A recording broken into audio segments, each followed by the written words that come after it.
Ngenda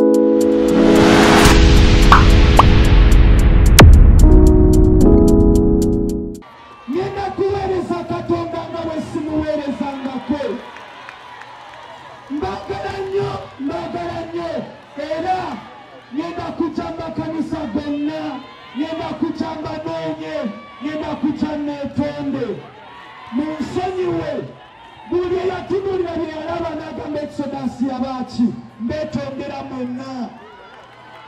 Obuweereza kyekyo Katonda kye yampa kye nnina kyokka. Ne butali nze mba mpedde. Mbagala nnyo bijje nkubira oluyimba olu.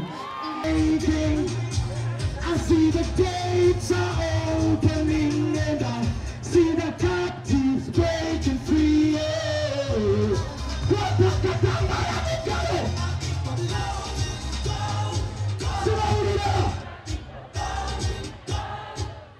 I said, let my people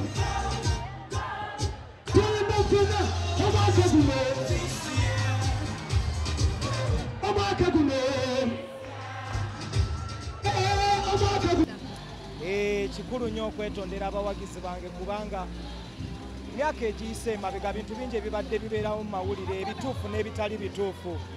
Ate nga nange ndi muntu oluusi binsobako n'ensobya. So y'ensonga lwaki kibadde kikulu nnyo okwetondera abawagizi bange n'omubiri gw'ekkanisa awamu. Kyekikusikiriza otuuke ne kukaaba?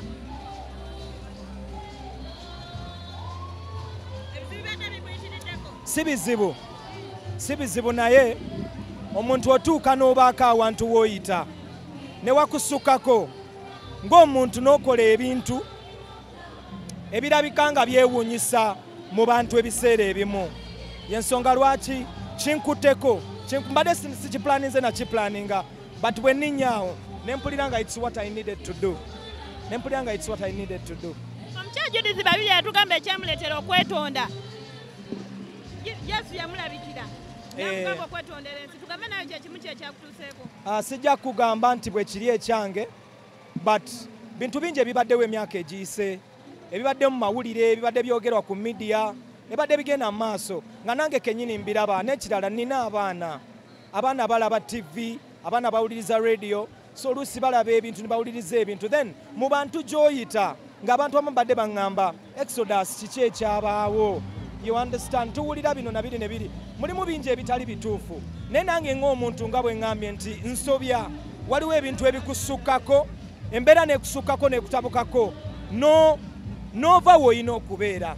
You understand? So eyo embeera ebaddewo for a while mu bulamu bwange, era I felt is the reason why I had to talk to my people and encourage them. Ngenda kuweereza Mukama nga bwe simuweerezanko kuba nze Mukama kye yampita okukola teri kirala. Asaba okusonyiyibwa asonyiyibwa. Yes. Ebintu bingi ebibeerawo. Ekyasinga okukuluma n'ogamba n'okwetonda.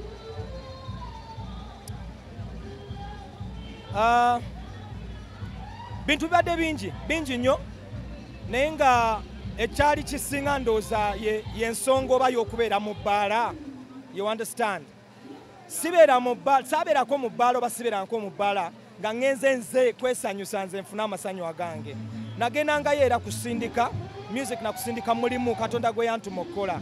You understand? But era nga bwe nkugambye nti emyaka 5 emabega nina nange ebyansukkako ng'omuntu. Buli muntu afuna ebintu oluusi ebimusukkako. Ate nange ndi muntu nsobya. You understand? Ate music tumukolera abawagizi baffe.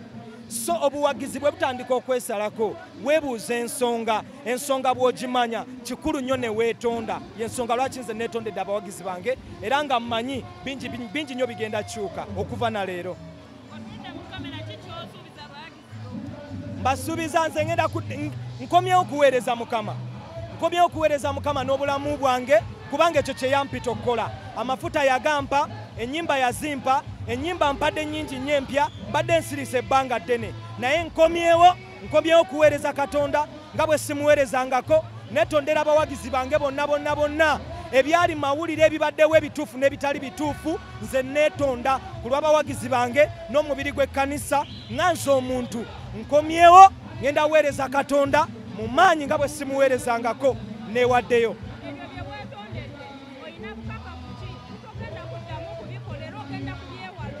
mungoberere munneetegereze. Mungoberere munneetegereze. Mungoberere munneetegereze. That's all I can say. Yeah.